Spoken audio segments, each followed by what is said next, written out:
ఖమ్మం జిల్లాలో సాగు చేస్తున్నటువంటి కూరగాయ పంటల్లో ముఖ్యమైనది చూసుకున్నట్టయితే ఈ తీగజాతి అనేది సాధారణంగా ఎక్కువగా సాగు చేస్తూ ఉంటారు. ప్రస్తుతం ఉన్నటువంటి వాతావరణ పరిస్థితులు కానీ చూసుకున్నట్టయితే ఈ తీగజాతి మీద ముఖ్యంగా బూడిద తెగులు అనేది ఎక్కువగా ఉన్నట్టుగా గమనించడం జరిగింది. తీగజాతిలో ముఖ్యమైనది కానీ చూసుకున్నట్టయితే కాకరలో దీని యొక్క ఉధృతి ఎక్కువగా ఉన్నట్టుగా గమనించడం జరిగింది. తడి వాతావరణం కనుక ఉన్నట్టయితే ఆ వాతావరణ పరిస్థితుల్లో తక్కువగాను, పొడి వాతావరణంలో ఎక్కువగా ఉండటం అనేది ఈ యొక్క బూజు తెగులు యొక్క ముఖ్య లక్షణంగా గమనించేదానికి అవకాశం ఉంటుంది. ప్రధానంగా ఆకులపైన తెల్లటి బూడిద వంటి శిలీంధ్రం పెరుగుదల మనకు సాధారణంగా గమనిస్తూ ఉంటాము. ఆకు అడుగు భాగాన్ని కూడా మరియు కాండం మీద కూడా ఈ యొక్క బూడిద తెగులు సంబంధించినటువంటి మచ్చలను గమనించేదానికి వీలుంటుంది.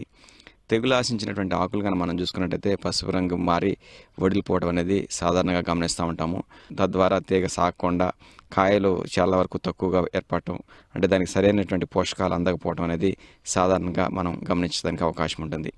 ఎక్కడైతే ఈ యొక్క బూడిద తెగులు ఆశించిందో అలాంటి తీగలని కనుక పీకి నాశనం చేసినట్టయితే చాలా వరకు దీని యొక్క ఉధృతి ఒక మొక్క నుంచి ఇంకో మొక్క వెళ్లకుండా తద్వారా చాలా వరకు అదుపు చేసేదానికి అవకాశం ఉంటుంది. దాంతోపాటు కనుక చూసుకున్నట్టయితే ఎక్కడైతే తెగులు ఆశించిందో అలాంటి ప్రాంతాల్లో ప్రస్తుతం మార్కెట్లో దొరికేటువంటి శిలీంద్ర నాశనం అయినట్టయితే డైనాక్యాప్ అయినట్టయితే 2 మిల్లీలీటర్లు, లేదా ట్రైడిమార్ఫ్ అయినట్టయితే 1 మిల్లీలీటరు, లేదా మైక్లోబెటానిల్ అయినట్టయితే 0.4 గ్రాములు లీటర్ నీటికి కలిపి వారం 10 రోజుల వ్యవధిలో 2-3 సార్లు కనుక పిచికారీ చేసుకున్నట్టయితే ఈ యొక్క బూడిద తెగులను సమర్థవంతంగా అరికట్టి తద్వారా ప్రస్తుతం ఉన్నటువంటి పరిస్థితుల్లో కాకరలో బూడిద తెగులు అధిగమించి మంచి దిగుబడి సాధించేదానికి అవకాశం ఉంటుంది.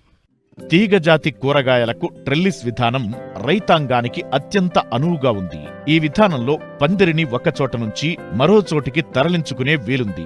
అడ్డు పందిరి కనుక 2 వరుసల మధ్య అంతర పంటలను కూడా సాగు చేసుకునే వీలుంది. అయితే సమగ్ర సస్యరక్షణ చర్యల ద్వారా చీడపీడలను అధిగమిస్తే తక్కువ ఖర్చుతో మంచి ఫలితాలు పొందవచ్చు.